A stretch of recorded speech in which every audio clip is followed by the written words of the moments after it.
Imagine the following scene. Your 5-year-old son looks in his eyes with an unusual seriousness to age and says, without blinking, that he has lived before as a woman who died in a fire. And if, besides, he could take you to the Guadalajara hills, where the scent of the rosewater mixes with the smoked smell of the al pastor, to prove each word? This is exactly what happened to a common Mexican middle-class family, whose quiet days became the case of the country's highest documented reincarnation, challenging everything they believed about life, death, and what exists beyond them.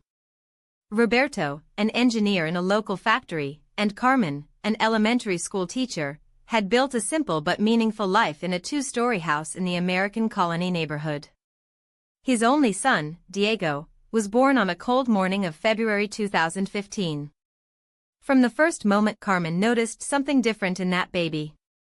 It was not just the brilliance of maternal pride that all mothers see their children, but a depth in the brown eyes of the boy who made her intrigued, as if those eyes had already witnessed things that no newborn should know.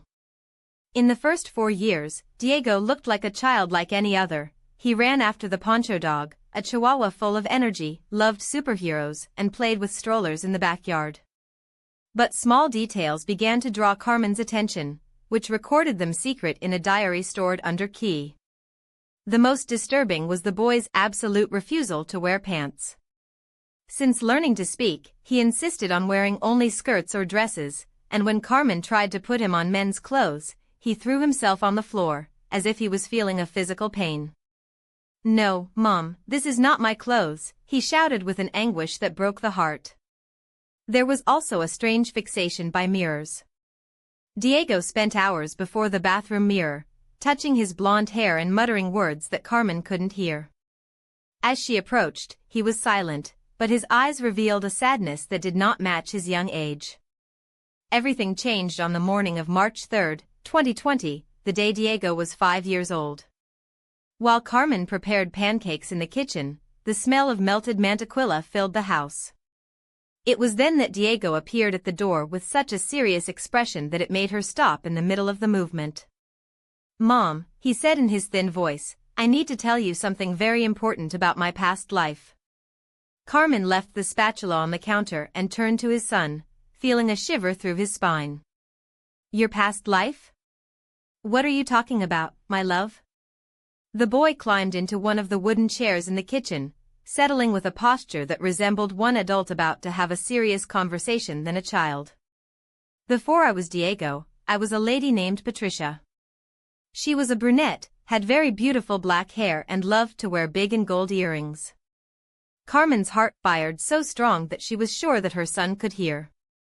He hung up the stove and sat in front of him, looking at him in the eyes. "And what else do you remember this lady Patricia?" Diego paused, as if organizing complex memories in his childish mind. "She lived in a very tall building in the center, near a place where they sold a lot of beautiful things for women. She loved to make up and wear red dresses."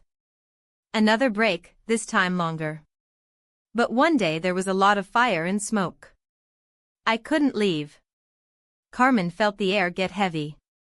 His hands began to tremble as he heard his son describe a death he could never have lived. "And then, what happened, my love?" Diego smiled with the innocence that only children have when talking about things that adults cannot understand. "I went to the sky, Mom. It was very beautiful, everything shone like the crystals you like. And there it was God, very big and very good. He told me that I had to go back because you were waiting for me." Carmen took her hands to her mouth, trying to contain a hiccup. Roberto had left early for work, so she was alone with her son and those words that challenged all the logic. "And how did you come back, my son?" The boy went down his chair and approached to hug her. "God gave me a little push, like when you push me. R.A. in the park's balance. When I woke up, it was already your baby, and you called me Diego." He squeezed her tightly. "But I remember everything, Mom. That's why I don't like boys' clothes, because I know what it's like to be a lady." That afternoon, when Roberto arrived at work, Carmen told him everything. He, a practical man who always solved the problems with logic and numbers, heard in silence, passing his fingers through the beard he had growing. It must be his imagination, he murmured, trying to convince himself. Children invent stories all the time. But that night, when they thought Diego was already sleeping, they heard him talking to his room alone. Carmen approached the ajar door and what he saw left it paralyzed. The boy was sitting at the mirror of the dresser, combing his hair with a pink brush, while whispering, "Don't worry, Patricia, I'll take care of you. Let's be fine in this new body." The following days have gone into a forced normality. Carmen tried to keep the routine, take Diego to school, prepare meals, correct students' tasks. But each time he looked at his son, the words about Patricia echoed in his mind like a bell that would not stop chipping. Diego, in turn, seemed lighter after the revelation, as if he had gotten rid of a long-time burden. However, their behaviors, now seen from this new perspective, gained disturbing meaning. On the morning of a Friday, while passing strawberry jam on roasted bread, Diego commented casually, "Mom, why don't you use black eyeliner like I used before?" Carmen almost choked on the coffee. Black eyeliner? Yes, I loved painting my eyes like that. The boy drew an imaginary line around his own eyes with his index finger. It also wore a very red lipstick, like the roses of the garden of Grandma. Roberto, who read the news on his cell phone while drinking coffee, raised his eyes with skepticism. "Diego, boy doesn't wear makeup, this is a woman thing." But the boy responded with the patience of those who explain something obvious, "Dad, I was once a woman. I called me Patricia and lived in a place full of car noise." Carmen and Roberto exchanged a look loaded with concern. Roberto left the phone on the mahogany table, bought to celebrate 5 years of marriage. "Son, can you tell us more about this place where Patricia lived?" Diego's eyes shone, as if he was waiting for that question for days. "It was a very tall building near the cathedral. From my window, I saw a huge store that sold beautiful dresses and high-heeled shoes." He paused to take a sip of hot chocolate, leaving a mustache of foam on his lips. Diego passed the back of his hands through his mouth, carefully removing the last traces of chocolate foam. And below there was a beauty room that was called something with beautiful dot. He frowned, as if he revived dusty memories. "Oh yes. Beautiful time." Carmen felt a cold shiver through his spine. "I knew that place." He had been there once, as a teenager, accompanied by his older sister. It was well in the historical heart of Guadalajara, in one of those 80s buildings, with its straight lines and a while of a time that would no longer come back. "And what else do you remember about this building, my love?" he asked, his voice slightly shaky. Diego closed his eyes for a moment, as if visualized every detail. There was a very long ladder, with glowing iron handrails. And downstairs lived a lady who lived screaming with the kids. "Call, Pink? Rock?" He bit his lip, concentrated. "No. Dona Rosario. And she had an orange cat that climbed in my window all the time." Roberto pushed the chair back with a dry creak, the discomfort on his face. "Carmen, this is absurd. Children absorb information from everywhere: television, conversations they hear without us realizing." But she interrupted him with a sudden gesture. "Roberto, he is describing specific places. Real places." That afternoon, after leaving Diego at the mother-in-law's house, Carmen drove to the historic center. I had not stepped on that region for years, but the address of the beautiful season was recorded in his memory as a scar. Friday afternoon traffic was a chaos of honks and street vendors shouting them. Squirms among the stopped cars. Even so, he found the building without culture. It was exactly as Diego had described: 8 floors of gray concrete, windows with a forged iron, a facade that carried the weight of decades. And there, in the ground floor store, the golden and worn sign, "Beautiful time, the sigh of the past." Carmen's heart beat so hard that she felt her wrist throb in her throat. The lobby smelled the moisture and bleach, the walls peeling in irregular spots. The gate, a 60-year-old woman, was weaving a pink sweater while accompanying a soap opera on a small TV on the counter. "Sorry, Mama." Carmen forced a casual tone, but his hands betrayed his nervousness. Do you have been working here for a long time? Oh, my daughter, it's going to be 15 years old. Why? Looking for apartment? The woman didn't even lift her eyes from the knitting. No. I wanted to know if you met a girl named Patricia. I lived here about 7 years ago, about. The knitting stopped in the air. The gate took off her glasses with slow movements, cleaning the lens on the apron bar. Patricia Morales. Of the 5th floor. Carmen felt his legs weakened. Could you tell me how she was?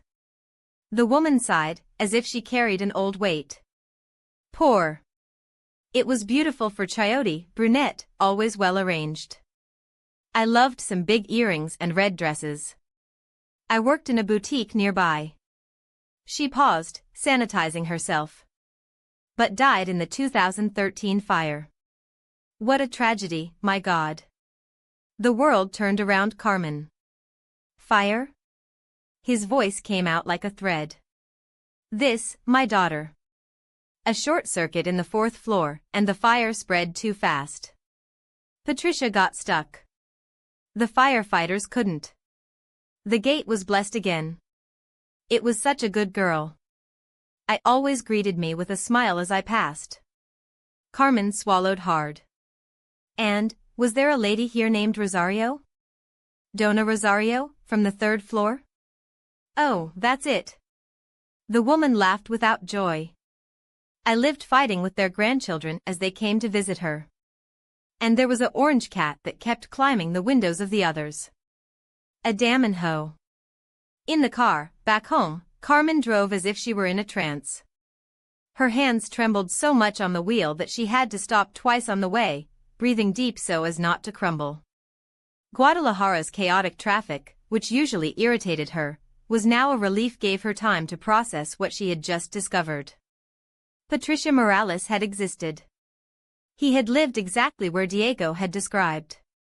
He had died exactly as he had told. And all the details, the beautiful time, Dona Rosario, the orange cat, were real. By the time he arrived, Roberto had already sought Diego and his mother-in-law. He found them in the room, the boy writing a dinosaur puzzle on the floor while the husband helped, distracted by the caricatures on TV. The scene, so common, so normal, was surreal, contrasted with the bomb that Carmen brought in the chest. Roberto, he called, his voice an effort to sound calm. We need to talk. He raised his eyes and immediately noticed his pale face, his fingers that did not stop shaking. Diego, go to your room to play a little, son. The child obeyed without question. When the door closed, Carmen vented everything, the building, the gate, the details that confirmed every word of Diego. Roberto listened to her in silence, initial skepticism giving way to an expression that Carmen never turns into it, pure fear. This can't be real, he murmured, when she ended. It has to have a logical explanation. Which, Roberto? She exploded, her eyes burning. How does our 5-year-old son know about a woman who died 2 years before he was born? He got up, starting to walk back and forth as he always did when he was desperate. Maybe he heard something on TV. Maybe. Roberto, enough. Carmen planted in front of him, forcing him to stop. We need to investigate this seriously. We need more information about Patricia Morales. That night, after lying down Diego, the couple was awake, dipped on screens and notes. Roberto's laptop occupied the room table, surrounded by cold coffee cups and scribbled notebooks. The first results were articles on the fire of October 15, 2013. The titles heard as stab wounds, woman dies fire in the historic center, short circuit causes tragedy in apartment building, firefighters cannot rescue victim of the flames. But it was an article. El Informador file that brought the details that froze them. Roberto read aloud, Patricia Morales Ruiz, 28, worked as a saleswoman at Boutique Female Elegance on Morelos Street. Carmen pointed to the screen, the voice failing, look here, it was known for its red dresses and flashy earrings. They continued reading. Patricia had been trapped on the 5th floor when the stairs filled with toxic smoke. His body had been found near the window. He had tried to escape there, but the height had made the rescue impossible. Roberto, Carmen whispered, his fingers squeezing his arm. Here she says she had no family. She was orphaned, raised in an orphanage in Tlaquepaque. He turned to her, his face a mask of horror. So what? So, she swallowed hard. So someone needs to know what happened to her. And that someone, it seems that it is our son. Diego. It was impossible to ignore the resemblance, not in physical traits, but in what transcends appearance, a deep sadness, as if both carried the weight of a longing that did not only belong to this life. Carmen squeezed the photo against her chest, feeling the cold roll as a omen. His fingers shaved as he passed every detail, the red dress, the golden earrings, the smile that hides more than it reveals. The next morning, the sun entered the kitchen window as an invitation to the truth. Diego was already at the table, drawing with color pencils, his children's features trying to capture something that his 5-year mind could not explain, but his heart insisted on remembering. Carmen sat next to her, watching the boy choose the red with a determination that shivered her. "Mommy," he said, without raising his eyes off the paper, "Patricia liked to draw flowers. She said they were like kisses from the earth." Carmen held her breath. "I had never talked about flowers with Diego." "Never." "How do you know this, my love?" He shrugged, as if the answer were obvious. "Because I remember. Sometimes, when I close my eyes, I see her hands painting petals." And the smell paused, frowning as if he tried to capture something in the air. It was like the soap you use, but sweeter. It was too much. Too much to be coincidence. Too much to be imagined by a child. Carmen took the phone with hands that barely obeyed. The number of Leticia Herrera died again, but this time it was not to ask, it was to demand. His voice came firmly, despite the knot in his throat. "Señora Herrera, I need to know everything. Every detail you remember about Patricia Morales. Even things that seem unimportant." Across the line, a heavy sigh. Well, there was something strange. Patricia always spoke of a recurring dream. He said that when he died, he would not really leave. That would come back. Leticia hesitated. The doctors thought it was just stress, but she was insistent. He even wrote this in a letter. A letter? Carmen felt her heart shoot. Yes. He left with his neighbor by the side, a lady named Elvira. He said it was to be opened only after his death. But Elvira never handed over to anyone. He thought it was crazy. "Do you have this woman's address?" 30 minutes later, Carmen was already in the car, with Diego in the back seat, singing softly "With You" in a distance. She had not planned to take him, but when the boy insisted, "I want to go, Mommy. I need to see," had no strength to refuse. It was as if he knew. As if something inside him guided. Elvira's house smelled the cinnamon and old age. The lady, with white hair tied in a misaligned bun, received them with suspicion, until Carmen mentioned the name of Patricia. Then his eyes filled with tears. "Ay, mi Nina," she murmured, disappearing down a hallway and coming back with a yellowish envelope. "She made me promise she would keep it to the right time. I think this moment is now."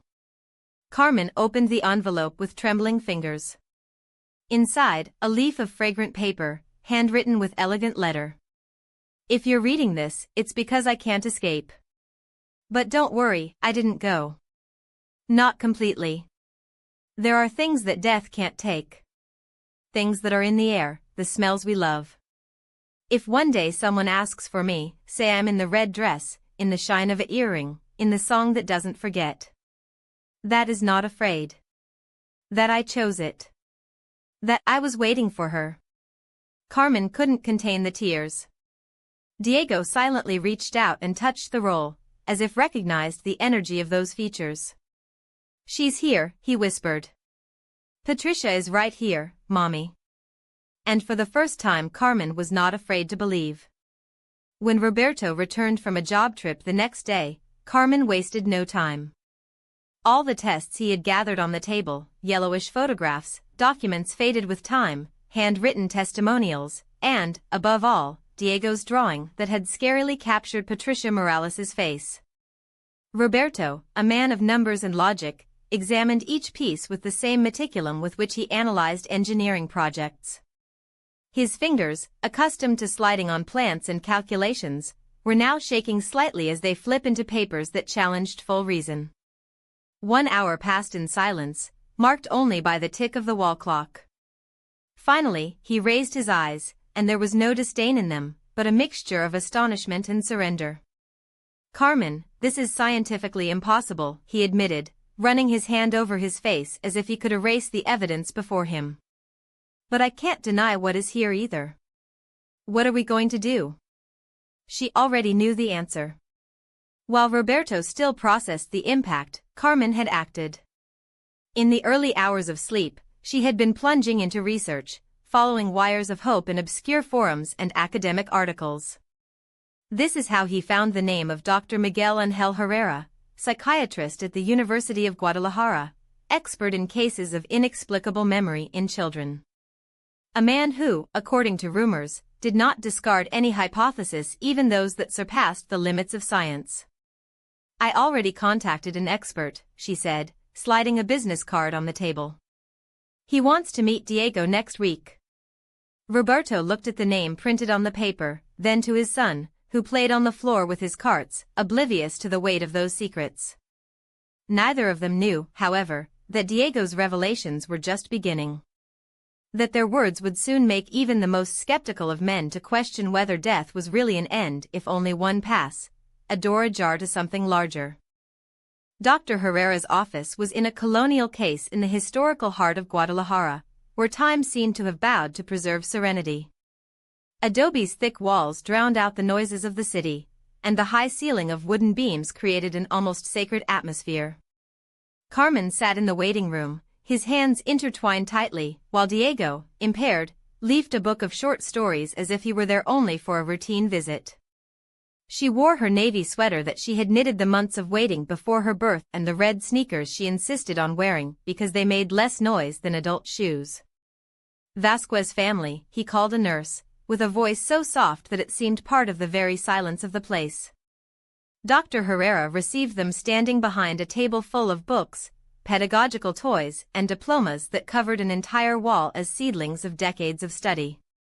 He was a man of about 50, with an impeccably trimmed gray beard and eyes that, behind the thick weapon lenses, conveyed an almost hypnotic calm. Seeing Diego did not hesitate, he knelt, putting himself at the boy's level. "Diego," he said, with a smile that was not condescending but genuine. "Your parents told me very interesting things about you." Diego watched him for long seconds, with that direct and evaluator look that only children have, that who seems to see beyond social masks. "So, bluntly," he asked, "do you believe me, doctor?" Herrera exchanged a quick look with Carmen and Roberto before answering, choosing the words carefully. "Believe what, Diego?" "I was Patricia before I was Diego." The psychiatrist did not shake himself. Instead of denying or ridiculing, it simply tilted your head, as if you are preparing to hear a story that can change everything. "Do you know something?" he said, finally. "I still don't know what to believe. But I would love you to tell me everything you remember. Do you get?" What followed was an hour that would challenge not only science, but reality. Diego spoke with clarity that froze everyone's spine in the room. Not only did it describe Patricia Morales's life, the details of the apartment, the smell of the perfume she wore, the song she played on the day of the fire, also what came later. The moment when the smoke filled the room, the desperation of not being able to breathe, the pain in the chest as if someone had put a stone on it. "I tried to open the window, but I couldn't," he said as he made a toy cart slide on the table, as if the movement helped him revive his memory. Then everything got dark. Dr. Herrera wrote down everything, his pen scratching the roll with an urgency that betrayed his attempt to maintain the composure. "And then?" he asked when Diego paused. The boy raised his eyes from the toy, and in them there was a depth that did not belong to a 5-year-old. I slept. But not as when I sleep at night. It was different. Like this? Diego hesitated, looking for the right words. I woke up in a very beautiful place. All white and gold, like when the sun hits the pool water and makes those dancing lights. His face lit up. And I had music, but not like here. It was as if the colors sung. Carmen felt her heart tighten. Roberto, usually so contained, leaned forward in the chair, absorbed by each syllable. There were more people in this place? He asked the psychiatrist, with a voice that barely disguised the emotion. Yes, but I didn't see it right. They were like lights that moved and spoke. Diego frowned, concentrated. But there was someone very big. Very good. I could see a little. Can you describe this person?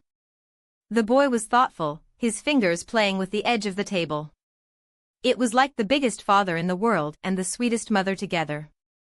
And the voice, his eyes shone, it was like all the beautiful songs that exist, all at once. Diego smiled, and in that smile there was such a pure happiness that it seemed to come from another time. He said Patricia had done a good job in her life. But now I had a new job. What work was that? Being Diego. He pointed to Carmen and Roberto. They were very sad because they couldn't have children before. I came to take care of them. Carmen stifled a hiccup. It was true. 8 years of attempts, of failed treatments, of losses that left them exhausted.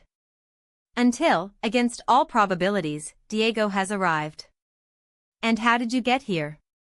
Asked Dr. Herrera, now without even pretending to write it down. His pen was still, and his eyes did not leave the boy's face. The good Lord took me to a very large window.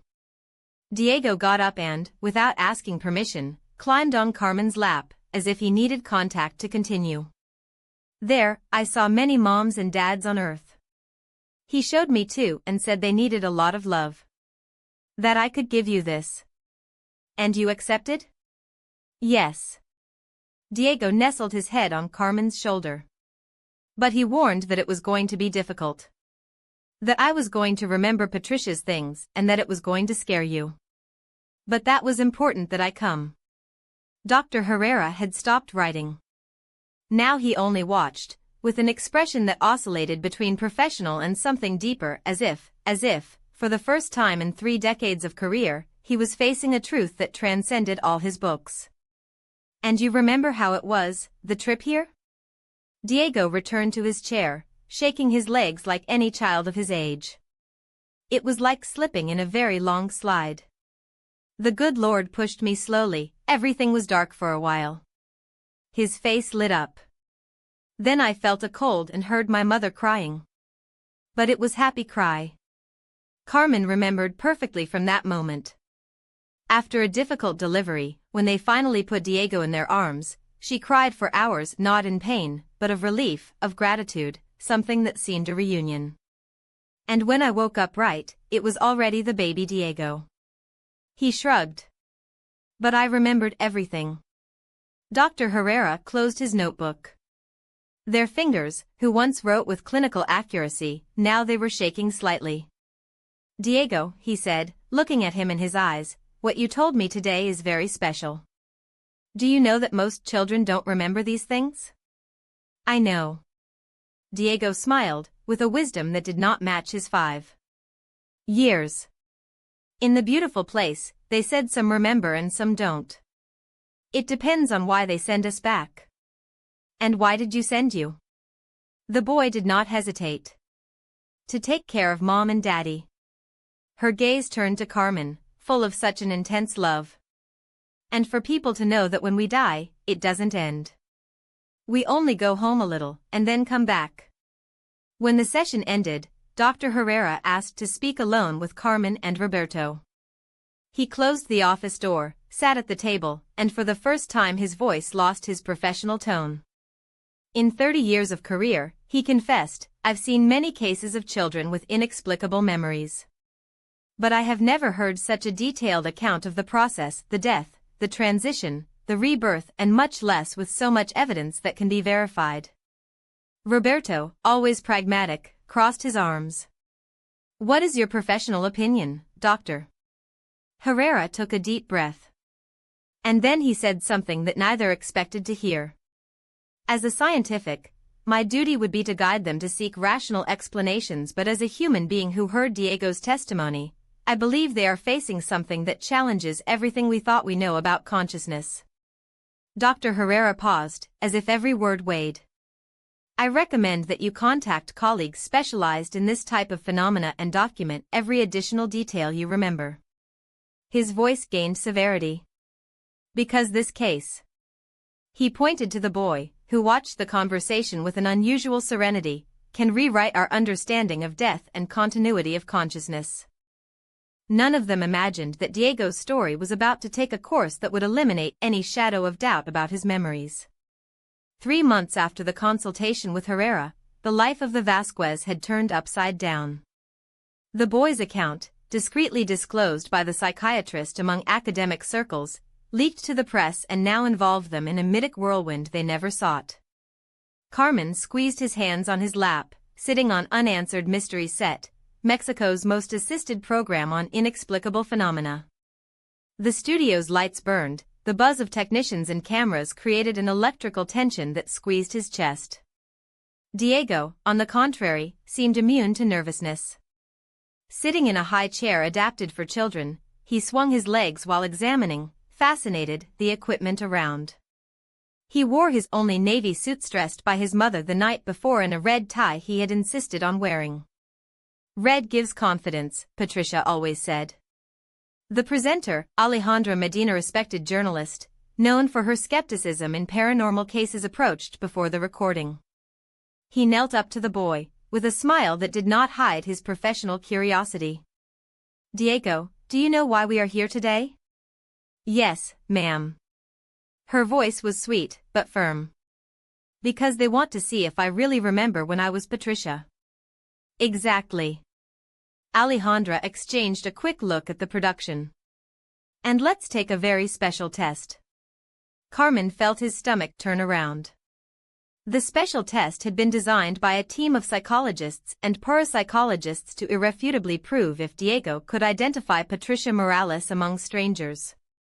When the cameras called, Alejandra presented the case with the accuracy of those who dominate the stage and the theme. We prepared a selection of 20 photos, he announced, looking straight at the lens. All are from dark women, between 25 and 30 years old, who lived in Guadalajara in the 1990s and 2000s. These include Patricia Morales. An assistant positioned a table ahead of Diego. The photos, down and numbered, formed a board of possibilities. The presenter took a sealed envelope and displayed it to the cameras. None of us in this studio, neither do I, know what Patricia's photo is. Only the program director knows the correct number, and he is sealed here. She shook the envelope. Diego, do you understand what you need to do? The boy nodded, really. I have to find the picture I am in, Patricia. Exactly. It can take the time you need. Diego descended from the chair and approached the table. The 20 photos were arranged in 4 rows of 5. He walked slowly around, as if he heard a whisper he only heard. The studio dive. He lit in silence. Only the tinnitus of the cameras and the contained breath of the audience was heard. In the 3rd row, Diego closed his eyes. When he opened them, he reached out on photo number 14, hesitated for a second, and pointed it with conviction. This. His voice didn't train. This is me. When it was Patricia. Alejandra tore the envelope. His hands trembled as he read the roll. The camera captured his pale face when he announced. Patricia Morales's photo is number 14. The studio exploded. Carmen covered his mouth, choking a hiccup. Roberto was still, as if the floor had opened under his feet. Diego, however, frowned, confused by the commotion. Did I get it right? He asked, innocent. But the test was not over. Alejandra turned to photo 14, revealing Patricia's face. Then he knelt again before the boy, with a second proof in his hands. Diego, in this photo, Patricia wears earrings. Can you say what format they have? The boy studied the image for long seconds. The quality of printing made the earrings almost imperceptible, blurred gold spots. Even so, his fingers traced shapes in the air. They were like golden leaflets. They had 3 leaves each, and they swung when I walked. Alejandra exchanged a loaded look with someone out of pain. Then he opened a velvet box he had taken from his pocket. Inside, a pair of leaf-shaped gold earrings, just as Diego had described. 3 delicate leaves in each piece, which folded slightly when she moved them. These earrings were found among Patricia's belongings after the fire, he said, handing them to the boy. The social worker who took care of the case lent them especially for today. Diego reached out as if he received a relic. His eyes shone. My favorite earrings, he whispered, caressing the gold. I thought they had burned. He held them with a delicacy that did not match his 5 years. Dona Guadalupe, from the Female Elegance, gave me as a gift when I completed a year there. He said they combined with my eyes. Carmen remembered the process Rosa had achieved. Patricia really worked a year in the boutique before she died. But Diego didn't stop there. While holding the earrings, unpublished details sprang from his memory, such as water from a hidden source. Dona Guadalupe had a daughter, Veronica, who studied medicine. I always told me about her classes. His face lit up. And your store owner had a Chihuahua puppy, Napoleon, who was hiding under the counter. Alejandra had already checked everything. After the program, it would confirm each information with independent sources, and all, without exception, would prove true. But what no one expected was what would come next. Diego stared at the camera, as if talking directly with someone beyond the lens. Patricia didn't die alone in the fire, he said, low, but of course. She tried to save the girl from the apartment 302. A cold traveled the studio. Apartment 302 was not in any official report. And yet, when investigators revisited the fire department archives, they would find that that night a 7-year-old child, daughter of Patricia's neighbors, had been missing in the flames. Your body had never been found. Diego smiled, as if shared a secret. I know where she is. Current and ancient boutique staff testimonies that still operated in the heart of Guadalajara confirmed every detail. Guadalupe Hernandez, in fact, worked there in 2013, and his daughter Veronica attended medicine at the University of Guadalajara. Raul Mendoza, the owner, attested that he had a Chihuahua named Napoleon, dead old age in 2015. Details that only Patricia could know, intimate notes of a life that never listed in official records.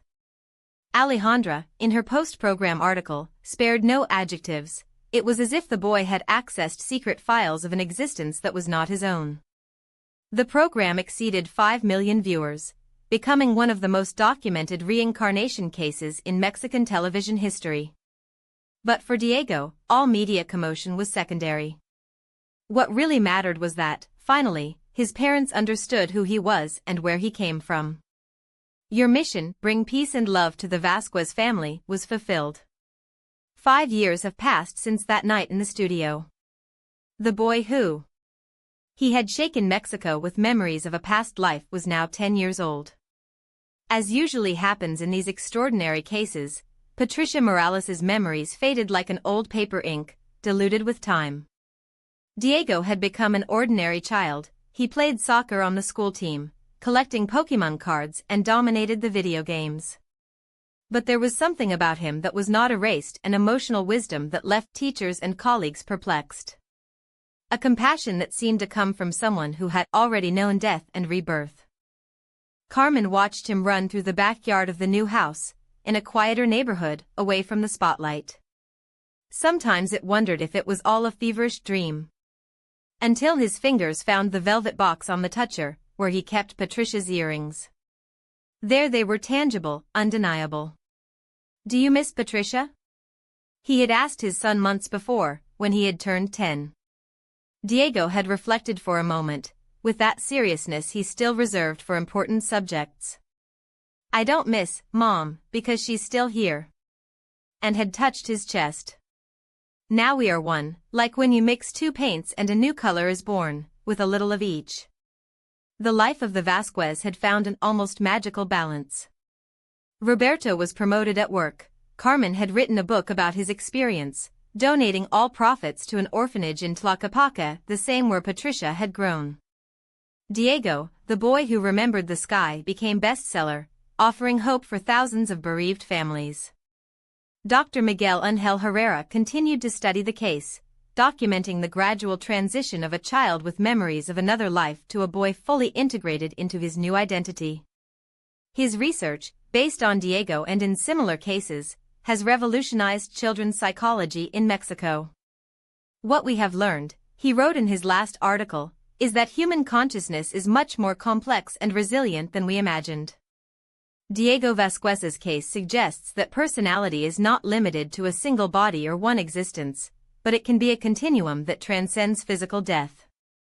Until, on a day of October exactly 12 years after the death of Patricia Morales, Carmen received an unexpected call. It was Leticia Herrera, the social worker who had taken care of Patricia's case. "Mrs. Vasquez," he said, with his embargoed voice, "I need to tell you something I just found out." They met that afternoon at a historic coffee, a few blocks from the building where Patricia had lived. Leticia brought a yellowish folder, full of forgotten documents in the files. "Take a look at this," he said, extending on the table an adoption form dated 1985. It was Patricia's request for 18 to adopt a child. Carmen read, astonished. Patricia described her stable work, her burning desire to be a mother, although single and young. "What happened?" he asked. "It was rejected," said Leticia. "At that time, it was almost impossible for a woman alone to adopt. But see what she wrote here." Carmen read the words outlined with Patricia's firm letter. "I always felt that there is a child somewhere that needs me as much as I need her. I know that true love creates family in ways we don't understand. If you can't be a mother in the traditional way, I trust fate will find another way." The tears ran down Carmen's face as he finished reading. "Do you realize?" Leticia whispered. "Patricia always knew she would be a mother. I just didn't know how." That night Carmen told Diego and Roberto about the document. The boy, who rarely spoke of Patricia, heard in silence and then smiled with wisdom that had never completely abandoned him. "She always wanted to be a mom," he said, simple. "And now it is. Just in a different way." He approached Carmen and hugged her tightly. "Thank you for letting me be your son, Mom. In heaven, they said you needed as much love as I had to give." The Vasquez never doubted that they had been part of a miracle. Not only did they receive their son they wanted so much, but helped a soul realize their deeper dream of being a mother even if it challenged all the known laws of reality. Patricia's specific memories went out, but her essence remained in Diego, her compassion, her love for beauty, her ability to make others feel and feel. Specials. Although he did not speak more than past lives, sometimes Carmen caught him in front of the mirror, with a thoughtful expression, as if he was greeted in silence someone who lived in his reflection. On quiet nights, while Diego slept deeply in his room decorated with superhero posters, Carmen and Roberto often revisited that miracle. "Do you think he will remember again when he grows up?" asked Roberto. "I don't know," Carmen replied, "but it doesn't matter. Patricia has fulfilled her mission. He taught us that love is stronger than death, that families form in mysterious ways and that sometimes miracles come in disguised as tragedy." Node. On Carmen's dresser, Patricia's golden earrings shredded under the moonlight that was filtered out the window.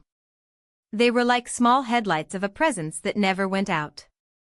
And if, at that dawn of silence, someone would pay attention to the open soul, perhaps heard the echo of a low-line song, a soft melody, whispered by a voice that never failed to watch over his son's sleep. Because true love does not surrender to death.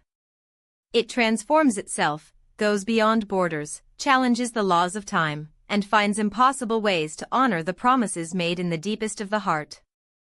Diego Vasquez was living proof that when love is strong enough, not even death can break the bond between a mother and her son. This love that overcomes finitude exists. And this story is the testimony that genuine ties do not break down, they reinvent themselves. If you know someone who needs a sign of hope, share this narrative. And tell us, have you ever felt the presence of the one who broke, but never really gone? Your story may be the light someone is looking for. Follow us for more reports that remind us, love has no end. It just changes shape to stay.